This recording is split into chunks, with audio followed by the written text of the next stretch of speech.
నమస్కారం. ఈరోజు మనం ఆంధ్రప్రదేశ్ పట్టణ పారిశుధ్యం గురించి, ముఖ్యంగా స్వచ్ఛ సర్వేక్షణ్ అవార్డుల విషయంలో ఇటీవల వచ్చిన మార్పుల గురించి కొంచెం లోతుగా మాట్లాడుకుందాం. 2024 స్వచ్ఛ సర్వేక్షణ్ ఫలితాలు ఆంధ్రప్రదేశ్కు కొంత నిరాశపరిచాయని చెప్పాలి. జనాభా ఆధారిత కేటగిరీలో చూస్తే కేవలం 3 నగరాలకే అవార్డులు దక్కాయని, గతంలో మంచి స్థానాల్లో ఉన్న నగరాలు కూడా ఈసారి వెనకబడ్డాయని. ఇది కొంచెం ఆశ్చర్యంగానే ఉంది.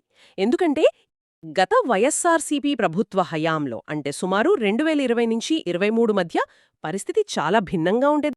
అప్పట్లో రాష్ట్రానికి ప్రతి ఏటా 10కి పైగా అవార్డులొచ్చేవని, విజయవాడ, విశాఖపట్నం, తిరుపతి లాంటి ముఖ్య నగరాలు జాతీయ స్థాయిలో టాప్ 10లో నిలిచాయి. విజయవాడ, విశాఖ విషయానికొస్తే అవి వరుసగా 2021, 22, 23ల్లో అవార్డులు గెలిచి హ్యాట్రిక్ సాధించాయి.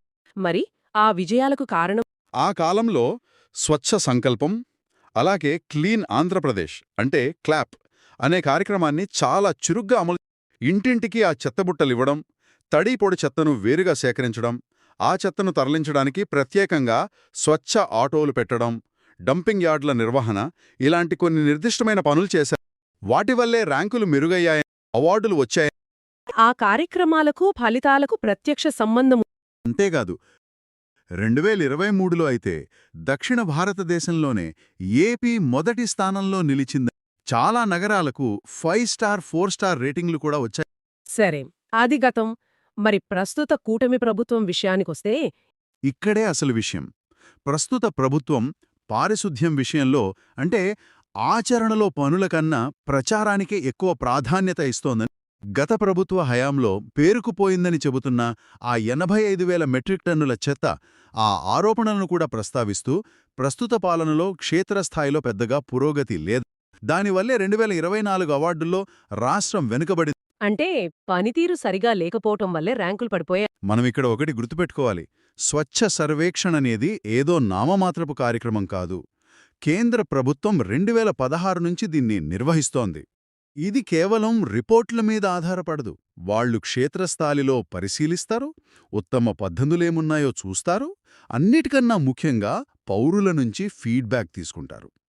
వీటి ఆధారంగానే నగరాలకు ర్యాంకులు, అవార్డులిస్తారు.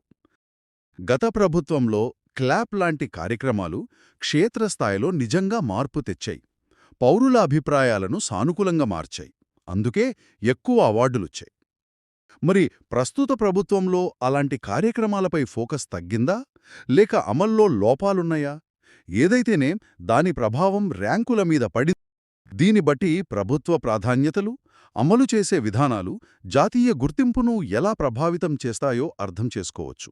మొత్తం మీద చూస్తే ఆంధ్రప్రదేశ్ పట్టణ పారిశుధ్య పనితీరు, స్వచ్ఛ సర్వేక్షణ్ అవార్డుల విషయంలో గత ప్రభుత్వ హయాంలో ఉన్నత స్థానాల్లో ఉన్న రాష్ట్రం ప్రస్తుత కూటమి ప్రభుత్వ హయాంలో గణనీయంగా వెనుకబడింది. దీని కారణం కూడా ప్రభుత్వాల ప్రాధాన్యతలు మారడం, అమలు చేసే కార్యక్రమాల్లో తేడాలే అని. జాతీయ స్థాయిలో గుర్తింపు రావాలన్నా, మంచి ర్యాంకులు సాధించాలన్నా, క్లాప్ లాంటి నిర్దిష్టమైన, నిరంతరాయంగా కొనసాగే ప్రభుత్వ కార్యక్రమాలు ఎంతవరకు అవసరం అంటే, కేవలం తాత్కాలిక చర్యలు కాకుండా ఒక సుస్థిరమైన వ్యవస్థను ఏర్పాటు చేయడం ఎంత ముఖ్యం. ముఖ్యంగా ప్రభుత్వాలు మారినప్పుడు కూడా పారిశుధ్యం లాంటి అత్యవసర ప్రజాసేవల విషయంలో ఆ ఫలితాలు కంటిన్యూ అవ్వాలంటే ఎలాంటి వ్యూహాలుండాలి? ఇది మనం ఆలోచించాల్సిన విషయం అన్నమాట. పరిపాలన మారినా ప్రజా ప్రయోజనాలు దెబ్బతినకుండా చూడటమనేది ఖచ్చితంగా ఆలోచించాల్సిన అంశమే.